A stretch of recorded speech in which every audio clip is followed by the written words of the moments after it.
All right, so my paper is an expository research paper, and I've been having a tough time deciding on a topic because I honestly don't want it to be just superficial, just something just to write. Like I actually want to be interested in it and apply it also to like what I'm doing next year, as well as like our students. So like I'm not teaching history next year, and I feel like I've done a lot of reading and research on the political situation. So I think I'm steering towards a different direction. What I was higher education, yeah, actually, is something that would apply to what I'm doing and the students I'll be working with next year. So some questions I had thrown out there, and so what are the attitudes about college in Palestine among men, among women? Do they differ? Expectations maybe for different gender roles. Challenges they face, of course, especially thinking about like those that are in refugee camps. How do they overcome those challenges? I think I read a statistic, and that's kind of what got me started on this, that said something like the Palestinians have the highest, I want to say, college graduation rate among all the Arab countries. And I have to see when I found that or double check that, but that's kind of like what got me going on this. Like, wow, that's pretty interesting in such a probably difficult environment. What similarities, differences do I see between the Palestinians and their efforts towards achieving higher education and our students? And just kind of like what are the takeaways or lessons to be learned from this research? How can we apply it, or what's to be learned? So kind of a lot of started with questions, and like I probably need a focus to focus it, and I was hoping that you guys could help me out with that. Well, that leads us perfectly timing-wise into questions. Do you want us to do I can't tell if my question sounds more like a probing question or a clarifying question. We kind of lumped them together last time a little bit. I wonder. Yeah, go for it. I'm wondering about the whole, like, our students go to college and it's like not their people group necessarily, like they have associated with people mainly from their ethnic culture in our school, and how they adjust, and how it's more like questions around cultural identity and its relation to adjusting to like who you identify with. Now, do you identify differently when you go? I guess, are there combined colleges? First of all, that would be like a basic clarifying question. That are Israeli, Palestinian, Christian, Muslim, Arab. Yeah, no, that's a really interesting question. Well, and then I wonder how you might use Hashem and Shruk, who both went to college here in the States. Earlham had a sizable Palestinian population by an American college standards, but they could tell you, my guess is maybe 20 Palestinians on campus at any given time. So I wonder like what kinds of parallels you can draw, or differences you might draw from their experience. I also wonder if you could get in touch with folks who graduated from universities in the region. Yeah, that's a great question as well. So one interesting thing that I read before this was about even schools within the West Bank, how some of that cultural stuff. Colleges, okay. Yeah. How, because the checkpoints and whatnot, the communities almost are so separate that it's almost like different states. Like a student from like New York and a student from Maine, or I don't know, California or whatever. Like, those kind of cultural sometimes clashes and things. Oh yeah. That we experience in the United States. We wouldn't think in a place as small as New Jersey, Israel, and then even smaller, for the West Bank, that you would find that. But Bethlehem and Ramallah, same thing. Yeah, but I guess there are cultural differences, which would be all interesting. So within Palestinian colleges, universities, and then in Israel, and then in American schools. I'm wondering about the question of like how comparing almost these okay, who do you associate with it for a sense of self, and like how does it contribute to your what am I trying to say? So like what does it look like for the seeds to go to a college in the States where they're from not only with Americans, but with Israelis and Palestinians, like all in one place? What does that look like for them, almost like on the level of like empathy and worldview and understanding? Like what impact does it have versus like staying in your, with it, like kind of with your tribe? You know, I know that's like, I mean that metaphorically. I don't mean that like I'm comparing Palestinians to Native Americans, because that you gotta you're picking up what I'm putting down. We'll edit that. We're gonna edit that.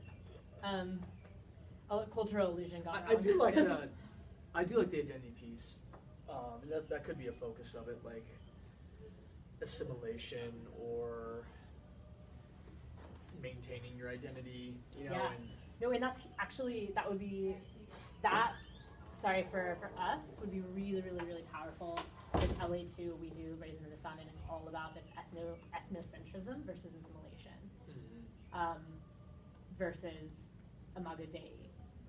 And that could be a super powerful thing for me to use in LA2. And I think it's a powerful thing for our kids to think about, like, do I identify with my people? And who are my people, right? Or do I identify, or do I want to become like something else, and why? Or do I identify with humanity as a race and put my tribe aside? I think that moves into some of the conversations we're having about community in terms of mission vision as well, that hopefully is like that.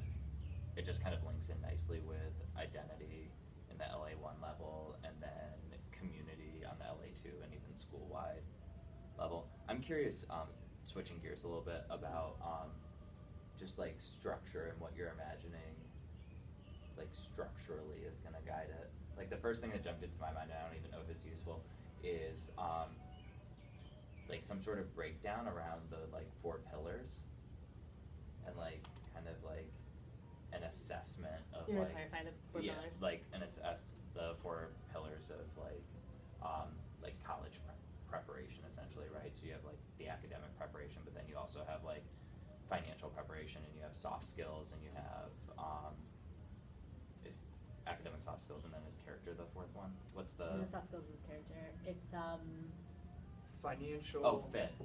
The right fit. Right fit. Yeah. So I'm just like, and I don't know that that's necessarily the organizing structure, but I was just like imagining like, how does this thing take shape as a research paper?